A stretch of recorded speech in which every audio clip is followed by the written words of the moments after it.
Assalamualaikum warahmatullahi wabarakatuh. Selamat siang teman-teman dan Bu Rani. Kami dari kelompok 5 akan mempresentasikan hasil diskusi kami tentang materi konstruksi instrumen penilaian pembelajaran tes bentuk objektif dan esai. Saya sendiri, Aminatul Sururia, sebagai moderator, dan dua rekan saya, Kalimatul Zahra dan Fitriana Nadila, sebagai pemateri. Materi pertama akan saya bacakan sendiri.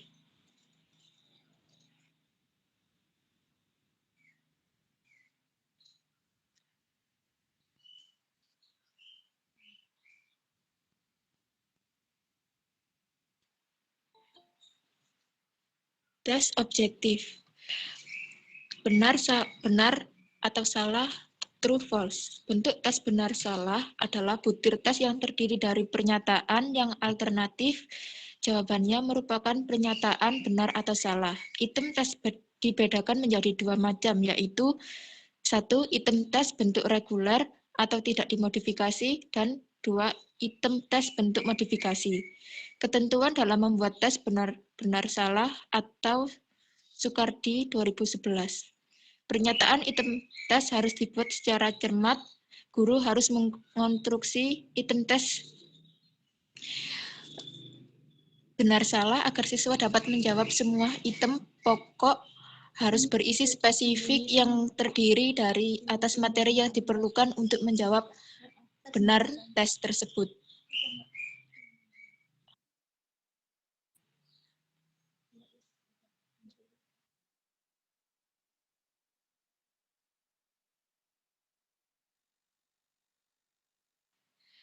Pilihan ganda atau multiple choice.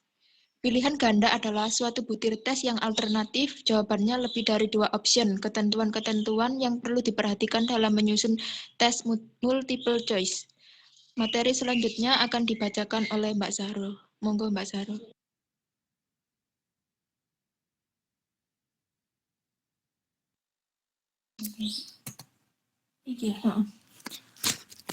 Terima kasih Mbak Moderator. Slide ketiga membahas tentang syarat pilihan ganda. Pertama, adanya inti permasalahan harus dicantumkan pada pokok soal sistem. Kedua, hindari pengulangan kata-kata yang sama dalam sistem. Ketiga, hindari penggunaan kata yang berlebihan. Tes menjodohkan atau matching test. Item tes menjodohkan biasanya disebut dengan matching test item. Item tes menjodohkan ini termasuk dalam kelompok tes objektif. Secara fisik, bentuk item tes menjodohkan terdiri dari dua kolom sejajar. Syarat tes menjodohkan. Pertama, perlu adanya petunjuk yang jelas tentang cara menjawab tes menjodohkan. Kedua, pada setiap kolom sebaiknya diberi label untuk menjelaskan petunjuk. Ketiga, item-item dalam tes sebaiknya homogen. Keempat, sebaiknya antara premis dan respon tidak sama jumlahnya. Secara empiris, antara jumlah respon lebih banyak daripada empirisnya. Saya kembalikan kepada moderator. Untuk materi ketiga akan dilanjutkan oleh Mbak Fitriana. Monggo. Baik, terima kasih Mbak Moderator. Untuk slide selanjutnya yaitu tes isai. Tes isai merupakan suatu bentuk tes tulis yang strukturnya terdiri atas item-item pertanyaan yang mengandung permasalahan menuntut jawaban melalui uraian kata yang merefleksikan kemampuan berpikir siswa. Nah, pada slide selanjutnya yaitu mengkonstruksi pertanyaan isai. Untuk mengukur hasil belajar yang kompleks, terdapat dua hal yang perlu diperhatikan oleh evaluator dalam pembuatan soal isai. Guru hendaknya memfokuskan pertanyaan isai pada materi pembelajaran yang tidak dapat dijelaskan selain menggunakan tes isai. Bentuk pertanyaan isai hendaknya jelas dan tidak membingungkan siswa dengan menggunakan kata-kata spesifik. Dan yang terakhir yaitu kesimpulan. Kesimpulan dari materi yang telah kami sampaikan yaitu macam-macam konstruksi instrumen tes objektif itu dibagi menjadi 3, yakni bentuk tes benar salah adalah butir tes yang terdiri dari pernyataan yang alternatif jawabannya merupakan pernyataan benar atau salah. Pilihan ganda adalah suatu butir tes alternatif jawaban yang lebih dari 2 option. Item tes menjodohkan bisa disebut matching test item. Item tes menjodohkan ini termasuk dalam kelompok tes objektif. Secara fisik, bentuk item tes menjodohkan terdiri 2 kolom yang sejajar. Untuk selanjutnya saya kembalikan lagi ke Mbak Moderator. Pada sesi saat ini, kelompok kami membuka satu pertanyaan. Monggo teman-teman yang bertanya atau menyanggah atau mengkritik terserah.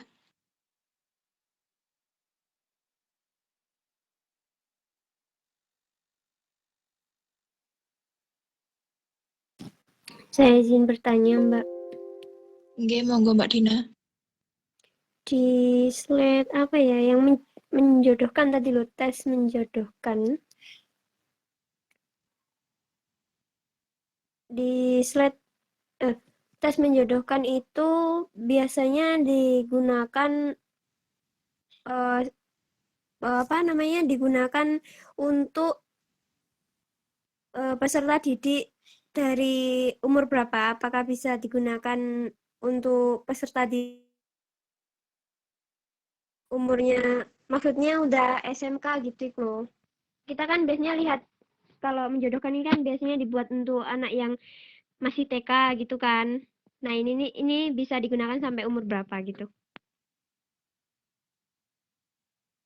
Baik, di keep dulu ya Mbak.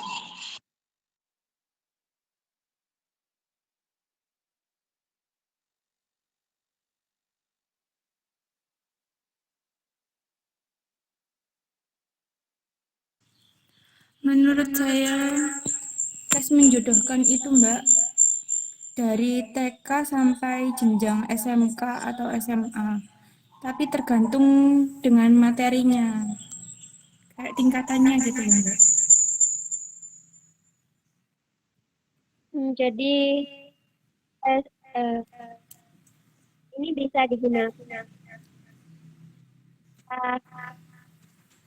setengah buruan SMK.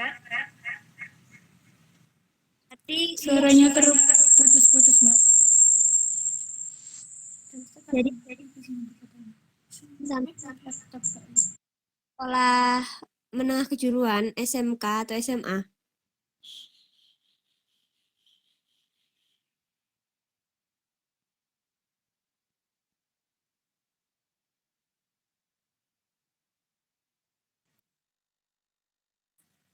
Ada, Mbak.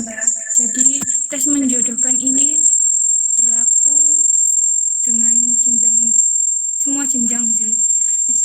SD, TK, SMP, SMA, SMK.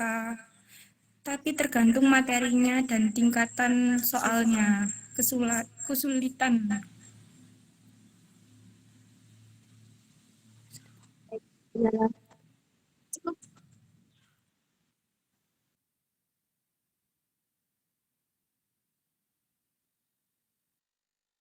Apakah sudah cukup Mbak Dina atau ada pertanyaan lagi?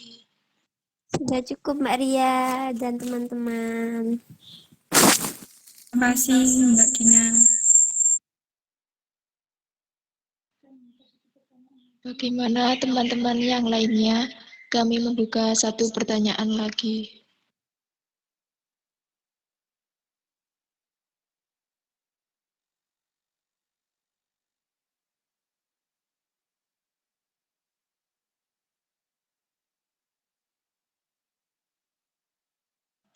Kalau sudah rasa cukup, kami akhiri.